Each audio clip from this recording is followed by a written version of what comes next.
안녕하세요. 편한 언니입니다. 오늘은 자궁근종에 관해서 알아보도록 하겠습니다.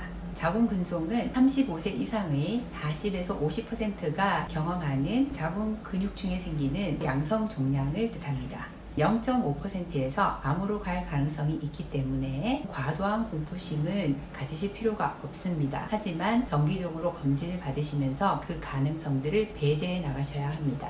증상은 자궁근종의 크기나 위치에 따라 다양하게 발현이 됩니다. 흔한 증상으로 월경 과다와 생리통을 들 수가 있고, 그 외에 하복부 불편감이나 골반통, 성교시, 통증, 빈뇨 등을 들 수가 있습니다. 자궁근종의 50%는 무증상이기 때문에 증상이 없거나 크기가 작은 자궁근종은 치료가 필요 없이 경과 관찰만 하십니다. 경과 관찰을 할 수 있는 근종의 기준은 의학적으로 명확하게 없습니다.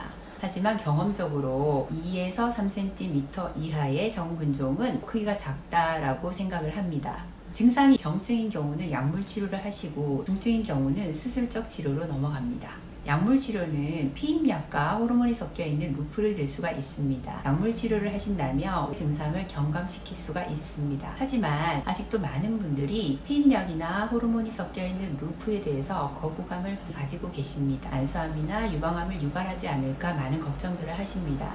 사실은 전혀 그렇지가 않습니다.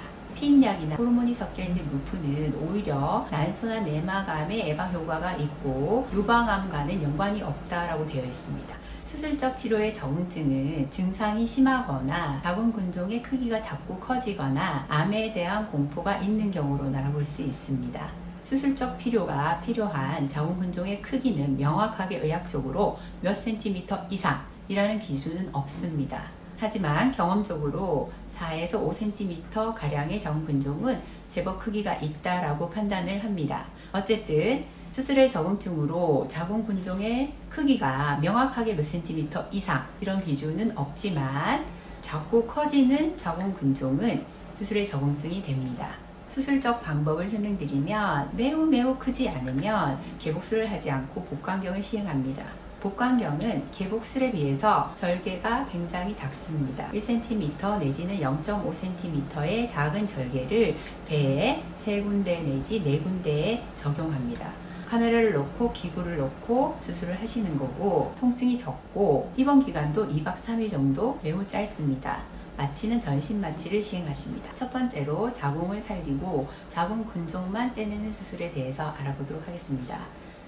자궁근종만 떼내는 수술은 주로 젊은 여성, 가임을 원하는 여성이나 자궁을 살리기를 원하시는 여성분께 적용됩니다. 수술의 과정을 간단하게 설명드리면, 자궁을 절개하고 자궁근종을 파내고 지혈하고 자궁을 꿰매주고 배를 씻어주고, 자궁을 꿰매고 나서 배를 씻어주기 전에 자궁근종을 갈아서 작은 구멍으로 다 제거를 합니다. 출혈 확인하고 이런 과정이기 때문에 수술 시간은 평균적으로 1시간에서 1시간 반 잡으시면 됩니다. 전자궁 적출술에 대해서 알아보도록 하겠습니다. 전자궁 적출술은 폐경기 주변 여성이거나 임신을 더 이상 원하지 않는 여성, 내지는 암에 대한 공포가 있거나 암에 대한 가능성이 있다고 생각되는 자궁근종을 수술할 때 사용하는 방법입니다.